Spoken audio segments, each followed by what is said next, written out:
Jokey joke, jokey time. Okay, guys, so there's this deaf couple. They just got married. They're talking about how they're going to live the rest of their lives with each other and everything like that. And the question comes up about, having sex with each other. And the husband, he asked the wife, he says, hey, we use sign language to talk. So he said, I got a question about, when we're laying in the bedroom and it's dark and we don't have any lights and we can't see each other sign language, how do we let each other know if we want to have sex or not?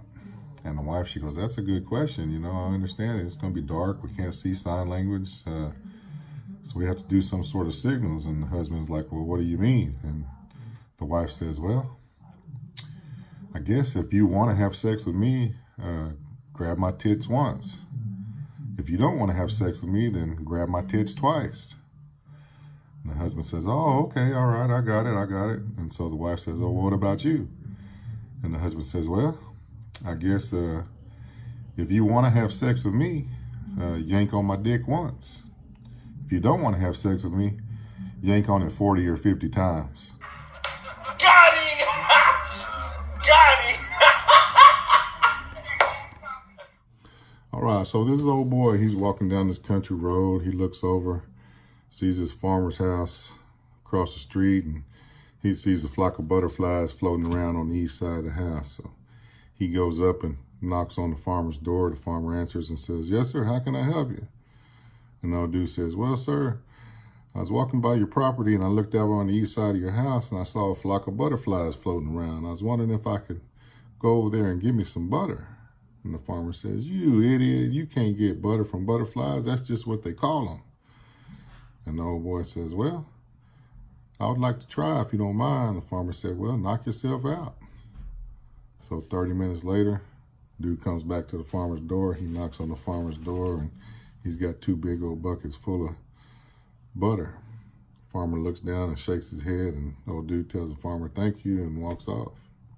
A couple weeks goes by, the dude's walking down the road again, looks over at the farmer's house, goes up, knocks on the door, and the farmer says, what can I help you with today? And the old boy says, well, when I was here last time, getting that butter from those butterflies, I noticed on the other side of your house you had some milkweeds growing. So I wondered if I could give me some little bit of milk.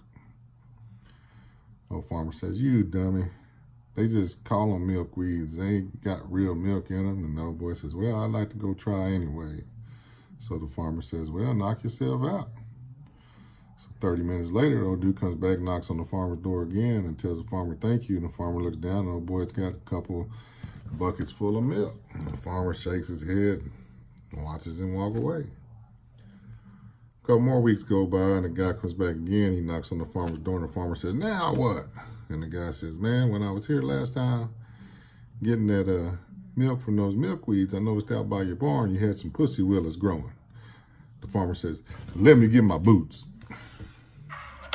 Got him! Got him! All right, so there's this young couple from East Texas out by Texarkana, and they're about ready to get married. So the groom, he's talking to the old best man, and he tells the best man, he says, man, I'm nervous about this whole deal. I'm scared. I'm terrified about going on the honeymoon. And the best man says, why are you scared and nervous and everything about going on the honeymoon? And the groom, he says, man, I'm 21 years old, but I'm still a virgin, man. I never had sex before, and I'm just scared to death. I don't know what to do when we get there on the honeymoon. And so the best man says, well, where are you guys going for your honeymoon? And the groom says, well, we're going to Hawaii.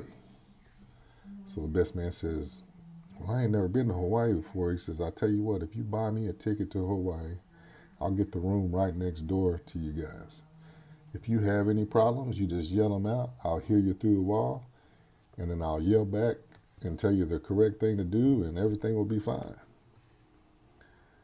And so the young groom, he says, you really think that'll work? And the best man says, yeah, I'm sure it will. So the groom says, okay, you're on, So they get married and everything. The groom, he gets the best man a ticket to Hawaii. They all go to Hawaii. They get there to Hawaii. The newlyweds get their room. The best man gets the room right next door, you know.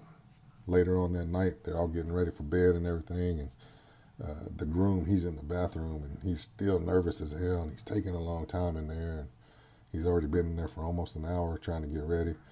Well, the old bride, she's out in the room. She's nervous too. Her stomach's all upset. She's got to take a shit real bad. Well, she don't know what to do if this old dude doesn't get out of the bathroom. So he's still in there messing around doing whatever. She decides she's got to go. So she looks around and she sees her shoes in the shoebox on the floor. She dumps the shoes out, takes the shoebox, sets it on the side of the bed, squats over the shoebox, and takes a shit inside the shoebox. Well, right about as she's getting ready to get done, she hears the old boy getting ready to come out of the bathroom. So she jumps up, takes the shoebox, drops it on the floor, and she kicks it real hard underneath the bed. Well, she kicks it so hard it goes underneath the bed and all the way to the other side. So a few minutes later, they getting ready to get in the bed, and the old groom, he walks around his side of the bed and he steps in that shoebox and he looks down and he says, "God damn it, there's shit in the box." And the old best man next door, he goes up to the wall and he says, "Turn her over." Got him! Got him! All right. So there's an old man sitting on the corner of the street. He's got his horse. He's got a big old pickle jar full of quarters, and he's got a sign sitting in front of him that reads, "Make my horse laugh, and you win this jar of change." There's another guy that walks by for a whole week, and he keeps seeing the old man, the horse, the jar of change, and the sign sitting out there. So he walks up one day after about a week, and he says, "Hey, so what's the deal here?" And the old man says, "Well, if you can make my horse laugh, you win this jar of quarters right here." And the guy says, "That's all I got to do?" He says, "Yeah." He says, "Well, I've been seeing him out here for a week. Nobody's been able to do it yet." And the old man says, "Nope, nobody's been able to make him laugh yet." So the old dude says, "Well, I'd like to try if you don't mind." So the old man says, "Go for it. Knock yourself out." So the old dude grabs the rein to the horse. He walks the horse around the side of the building. He's gone for a few seconds. They come back. The horse is laughing his ass off. He's laughing so hard. You know, the old man, he's like, "Damn, I guess you win the jar of change. You know, here you go, buddy. Congratulations." So the guy takes the jar of change. He walks off.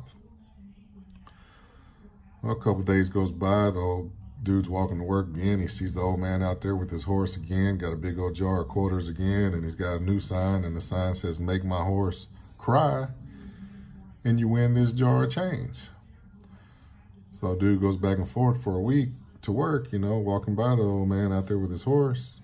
And finally, after a week, he stops and says, "Hey, nobody's been able to make your horse cry this whole week?" And the old man says, "No, that's why we're still sitting here." And the guy says, "Well, I'd like to try if you don't mind." The old man says, "Well, knock yourself out." So the old dude, he grabs the reins to the horse. He walks around the side of the building. They're gone for about 20 seconds.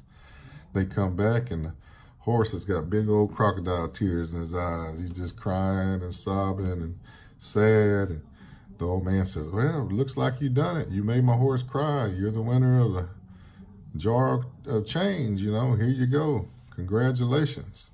And the guy says, "Thank you." And he starts to walk off. And the old man says, "Hey, wait a minute. I just want to ask you a question." And the old dude says, "Yeah, go for it." So the old man says, "Well, a couple weeks ago, you came by here and nobody was able to do it, but you took my horse around the side of the building and you made him laugh and you won my jar of change." He says, "How did you make him laugh?" And the old dude says, "Well, I took him around the corner of the building and I told him that my dick was bigger than his." And the horse thought that was funny and he just started laughing. He says, "So I won the jar of change because he laughed." So he said, "Okay, well, you made him laugh a couple weeks ago. Well, today you made him cry. What did you do to make him cry?" And the old dude says, "Well, today to make him cry, I took him around the building and I showed him."